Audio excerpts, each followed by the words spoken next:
വന്ദേമാതരം എന്ന ഗാനം എന്തുകൊണ്ട് ഭാഗികമായി മാത്രം വെട്ടിമാറ്റപ്പെട്ടു?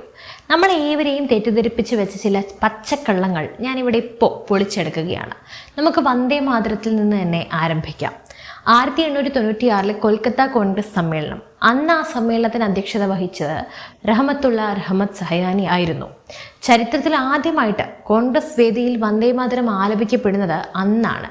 ഗുരുദേവ് രവീന്ദ്രനാഥ ടാഗോറാണ് ആ ഗാനത്തിന് ഈണം നൽകി വേദിയിൽ ആദ്യമായി പാടുന്നത്. അവിടെ നിന്നും തുടങ്ങി 1924 വരെ ഈ ഗാനത്തിനെതിരെ ഒരു തരത്തിലുമുള്ള എതിർപ്പുകളും ഇന്ത്യയിൽ ഉയർന്നു വന്നിട്ടില്ല.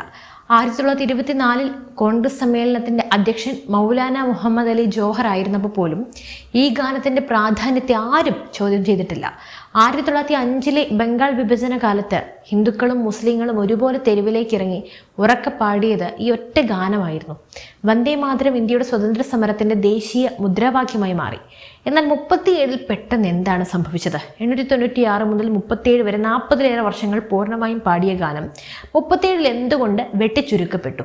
അവിടെയാണ് മുഹമ്മദ് അലി ജിന്നയുടെ ഇടപെടലുകൾ വരുന്നത്. വന്ദേമാതരം പൂർണ്ണമായും പാടുന്നത് മുസ്ലിം ലീഗിന് അംഗീകരിക്കാൻ കഴിയില്ല എന്നും അത് വെട്ടിച്ചുരുക്കണമെന്നും ആവശ്യപ്പെട്ട് ജിന്ന കത്തുകൾ എഴുതി.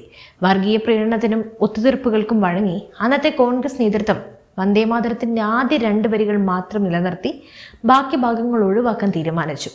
ഒരു ദേശീയ ഗാനത്തിന്റെ ആത്മാവിനെ തന്നെ പൊളിറ്റിക്കൽ കറക്റ്റ്നെസ്സിന് വേണ്ടി ബലി കഴിച്ച സംഭവമായിരുന്നു അത്. ഇത് വെറുതെ ഒരു ആരോപണമല്ല. ചരിത്രരേഖകൾ പരിശോധിക്കുന്ന ഏതൊരാൾക്കും ഇത് വ്യക്തമായിട്ട് മനസ്സിലാക്കാം. 1938 ഏപ്രിൽ 6 ജവഹർലാൽ നെഹ്റു മുഹമ്മദ് അലി ജിന്നയ്ക്ക് എഴുതിയ ചരിത്ര പ്രസിദ്ധമായൊരു കത്തുണ്ട്. Selected works of Jawaharlal Nehru പരിശോധിച്ചാൽ ഈ സത്യം നേരിട്ട് കാണാൻ സാധിക്കും. അന്നത്തെ കോൺഗ്രസ് നേതൃത്വം ലീഗിന്റെ ആവശ്യങ്ങൾക്ക് മുന്നിൽ നടത്തിയ കീഴടങ്ങലുകൾ ആ കത്തിൽ വ്യക്തമായി രേഖപ്പെടുത്തിയിട്ടുണ്ട്. മുസ്ലിം ലീഗിന്റെ ആവശ്യപ്രകാരം വന്ദേമാതരം പൂർണ്ണമായും ആലപിക്കുന്നത് ഒഴിവാക്കി എന്ന് നെഹ്റു വ്യക്തമാക്കുന്നു. അതുപോലെ പോയിന്റ് നമ്പർ 12 ദേശീയ പതാകയായ ത്രിവർണ്ണ പതാകയോടൊപ്പം തന്നെ മുസ്ലിം ലീഗിന്റെ പതാകയ്ക്കും തുല്യ പ്രാധാന്യവും ആദരവും നൽകാൻ തയ്യാറാണെന്ന് അറിയിക്കുന്നു അത്രേ. കൂടാതെ പൊതുസ്ഥലങ്ങളിൽ പശുവധം നടത്തുന്നതിനുള്ള അവകാശത്തെക്കുറിച്ചുള്ള ഉറപ്പുകൾ നൽകുന്നു. ഒരു വശത്ത് സ്വാതന്ത്ര്യ സമരം കൊടുമ്പിരി കൊള്ളുമ്പോൾ മറുവശത്ത് തീവ്ര നിലപാടുകൾക്ക് മുന്നിൽ ഓരോന്നോരോന്നായി കീഴടങ്ങുന്ന നിലപാടാണ് അന്ന് സ്വീകരിച്ചത്. ഈ ഒത്തുതീർപ്പ് പിന്നീട് ഇന്ത്യയുടെ വിഭജനത്തിന് ആക്കം കൂട്ടി. ഇന്ന് ചില രാഷ്ട്രീയ കേന്ദ്രങ്ങൾ പ്രചരിപ്പിക്കുന്നത് ഇന്ത്യയുടെ വിഭജനത്തിന് കാരണം 1930കളിൽ മാത്രം രൂപപ്പെട്ട ഹിന്ദു പ്രസ്ഥാനങ്ങളാണ് എന്നാണ്. എന്നാൽ ചരിത്രപരമായ തെളിവുകൾ എന്താണ് പറയുന്നത്? പാകിസ്ഥാൻ സൈനിക മേധാവി ജനറൽ അസീം മുനീർ നടത്തുന്ന പ്രസ്താവനകൾ ശ്രദ്ധിക്കും.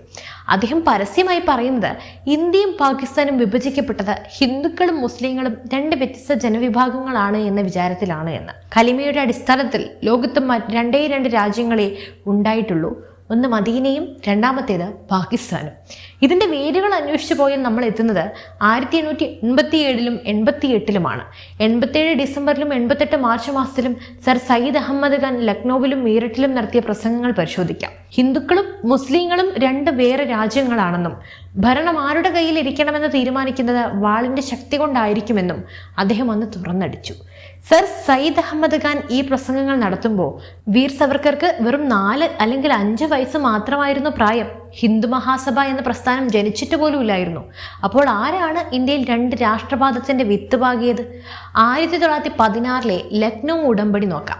മുസ്ലിങ്ങൾക്ക് പ്രത്യേക തിരഞ്ഞെടുപ്പ് മണ്ഡലങ്ങൾ അനുവദിച്ചു നൽകിയതിലൂടെ വിഘടനവാദത്തിന് ഔദ്യോഗിക അംഗീകാരം നൽകപ്പെട്ടു. 1920 ഖിലാഫത്ത് പ്രസ്ഥാനം നോക്കാം. തുർക്കിയിലെ ഖലീഫയുടെ ഭരണം പുനഃസ്ഥാപിക്കാൻ വേണ്ടി ഇന്ത്യയിൽ ഖിലാഫത്ത് സമരം ആരംഭിക്കുകയും ഗാന്ധിജി അതിന് പൂർണ്ണ പിന്തുണ നൽകുകയും ചെയ്തതോടെ വർഗീയ നിലപാടുകൾക്ക് വീണ്ടും ശക്തി ലഭിച്ചു. കൃഷക് പ്രജോ പാർട്ടിയുടെയും ഫസുൽ ഹക്കിന്റെയും നേതൃത്വത്തിൽ ബംഗാളിൽ നടന്ന രാഷ്ട്രീയ നീക്കങ്ങളും ഒടുവിൽ മുസ്ലിം ലീഗുമായിട്ടുള്ള സഖ്യവും വിഭജനത്തിലേക്ക് രാജ്യത്തെ തള്ളിവിടുകയായിരുന്നു. അവസാനമായി സിഖ് പാരമ്പര്യത്തെയും സനാതന സംസ്കാരത്തെയും തളർത്താൻ നോക്കുന്നവർക്കുള്ള മറുപടിയാണ് മഹാരാജ രഞ്ജിത് സിംഗിന്റെ ജീവിതം. സിഖ് ഗുരുക്കന്മാരും സനാതന പാരമ്പര്യവും തമ്മിൽ വേർപിരിക്കാനാവാത്ത ബന്ധമാണുള്ളത്. ഗുരു ഗോവിന്ദ് സിംഗ് ജി, ചണ്ഡി ദീവാർ, രാമാവതാരം തുടങ്ങിയ മഹത്തായ കൃതികൾ രചിച്ചത് ഇതിന് ഉദാഹരണമായിട്ടാണ്. മഹാരാജ രഞ്ജിത് സിംഗിന്റെ കുടിയിൽ പോലും ഒരു വശത്ത് ദേവിയുടെയും മറുവശത്ത് ഭൈരവന്റെയും ചിത്രങ്ങൾ ഉണ്ടായിരുന്നു. മഹാരാജ രഞ്ജിത് സിംഗിന്റെ ഔദ്യോഗിക ജീവചരിത്രമായ ഉംദദു തവാരിഖ് പരിശോധിച്ചു കഴിഞ്ഞാൽ അദ്ദേഹത്തിൻ്റെ അവസാന നിമിഷങ്ങളെക്കുറിച്ച് കൃത്യമായി വിവരിക്കുന്നുണ്ട്. അദ്ദേഹത്തിൻ്റെ മരണസമയത്ത് കട്ടിലിന് സമീപം ഒരു വശത്ത് ശ്രീ ഗുരുഗ്രന്ഥ സാഹിബും മറുവശത്ത് വിഷ്ണു സഹസ്രനാമവും പാരായണം ചെയ്യാൻ അദ്ദേഹം ആവശ്യപ്പെട്ടു. അദ്ദേഹത്തിൻ്റെ കണ്ണുകൾ ഭഗവാൻ വിഷ്ണുവിൻ്റെയും ലക്ഷ്മി ദേവിയുടെയും വിഗ്രഹങ്ങളിലേക്ക് തിരിഞ്ഞിരിക്കുകയായിരുന്നു. അവസാന നിമിഷം അദ്ദേഹത്തോടൊപ്പം ഉണ്ടായിരുന്ന കൊട്ടാരം ചരിത്രകാരൻ സോഹൻലാൽ ആവശ്യപ്പെട്ടതനുസരിച്ച് മഹാരാജാവ് 2 തവണ രാമരാമ എന്നുറക്കെ ചൊല്ലുകയും 3ാമത്തെ തവണ പൂർണ്ണ മനസ്സോടെ ഭഗവാന്റെ പാദങ്ങളിൽ ശ്രദ്ധ കേന്ദ്രീകരിച്ച് തനതായ സമാധിയിലേക്ക് പോവുകയും ചെയ്തു. ഇതെല്ലാം അന്നത്തെ കാലഘട്ടത്തിൽ തന്നെ രേഖപ്പെടുത്തപ്പെട്ട ചരിത്ര സത്യങ്ങളാണ്. ചരിത്രം എന്നത് ആരോ എവിടെയോ ഇരുന്ന് എഴുതുകയുണ്ടാക്കിയ കഥകളൊന്നും അല്ല. അത് രേഖകളുടെയും തെളിവുകളുടെയും അടിസ്ഥാനത്തിൽ നിലനിൽക്കുന്ന സത്യമാണ്. അധികാരത്തിനും രാഷ്ട്രീയ ലാഭത്തിനും വേണ്ടി ബ്രിട്ടീഷുകാരുടെ വിഭജിച്ചു ഭരിക്കൽ നയം ഏറ്റെടുത്ത് സ്വന്തം രാജ്യത്തിന്റെ സംസ്കാരത്തെയും ചരിത്രത്തെയും പണയം വെച്ചവർക്ക് മുന്നിൽ ഈ രേഖകൾ എന്നും ചോദ്യങ്ങളായി തന്നെ നിൽക്കും. നിങ്ങൾക്ക് ഈ വസ്തുതകളെക്കുറിച്ച് എന്താണ് പറയാനുള്ളത്? താഴെ തീർച്ചയായും കമന്റ് ബോക്സിൽ രേഖപ്പെടുത്തുക. ചരിത്രപരമായി കൂടുതൽ സത്യങ്ങൾ അറിയാൻ ഈ ചാനൽ ഇപ്പം തന്നെ സബ്സ്ക്രൈബ് ചെയ്തു വെച്ചോളൂ. മറ്റൊരു വിഷയമായി വീണ്ടും എത്തും വരെ നന്ദി.